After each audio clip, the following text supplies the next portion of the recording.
네, 뉴스 주민 시간입니다. 정윤섭 기자 나와 있습니다. 정 기자 시작해보죠. 네, 먼저 미리 준비한 영상 보면서 설명 이어가도록 하겠습니다. 네.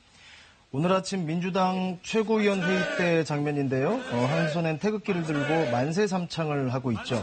그 3.1운동 당시를 재현하고 있는 모습입니다. 네, 그런데 저 행사에 무슨 문제가 있었습니까?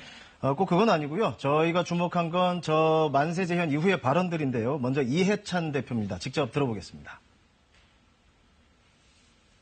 3.1운동을 이끈 자유와 민주를 향한 청년 정신은 이후에 4.19 혁명, 부마 항쟁, 5.18 민주화운동, 6월 항쟁과 촛불혁명으로 이어져 왔습니다. 이해찬 대표 3.1운동 의미를 설명하면서 오늘 20대 청년 이 단어들을 많이 사용했거든요. 네, 청년들이 중요한 역할을 했다. 이건 역사적 사실이긴 하죠.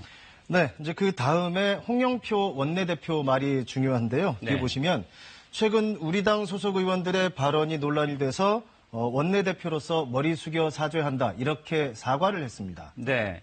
20대에 대한 요즘 민주당 의원들의 발언이 논란이 되고 있죠. 네, 그렇습니다. 잠깐 짚어보면요. 네. 서른 의원은 20대 지지율 하락이 과거 보수 정권의 교육 탓이다. 또 홍익표 의원도 이전 정권 반공교육 때문에 20대가 보수화됐다. 이런 표현들을 써서 이제 비난을 받았는데요. 그러니까 이해찬 대표는 20대에 달래기에 나섰고 홍 원내대표는 사과를 하고 이렇게 된 거죠. 네. 그런데 좀 전 화면을 보니까 서른 의원도 그 자리에 있었네요. 그렇습니다. 서른 의원도 그 자리에 있었는데 역시 화면 보면서 설명드릴게요. 네. 그러니까 오른쪽 홍영표 원내대표가 발언을 하고 있고 왼쪽에 서른 의원이 듣고 있는 상황이고요. 홍 원내대표가 사과 발언을 할 때도 저렇게 메모를 하거나 했는데 표정에는 별다른 변화가 없었습니다. 네. 회의 전에 홍 대표가 사과를 그렇게 발언을 할 것을 서른 의원이 미리 알고 있었던 건 아닐까요? 그러니까 그렇지 않을까 저렇게 워낙에 별다른 반응이 없으니까 생각은 했었는데 지금까지 알려진 거로는 원내대표단끼리만 이 내용을 조율을 했다라는 게 알려지고 있고요. 그렇게 되면 서른 의원은 몰랐던 게 되는 거고요.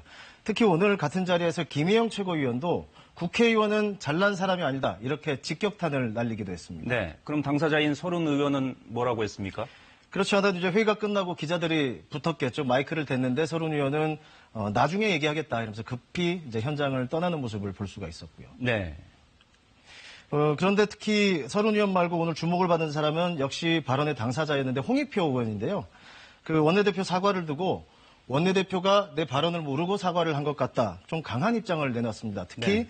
그 이전 정권의 강경한 대북기조 정책이 영향을 미쳤다라는 게 자신의 취지인데 언론들이 왜곡해서 보도를 하고 있다. 이렇게 발언을 했습니다. 네. 그러면 봉합이 안 되는 모양새인데요? 그렇죠. 야당들은 곧바로 징계를 해라, 망언이다 이렇게 비난을 이어갔고 민주당으로서는 20대 지지율이 더 떨어질까 뭔가 수습에 나선 모양새인데 당사자들 반응이 좀 이렇게 나오다 보니까 좀 난감한 상황이 된 상황이고요. 오늘 소식 여기까지입니다. 네, 알겠습니다. 뉴스 주민 정윤섭 기자였습니다.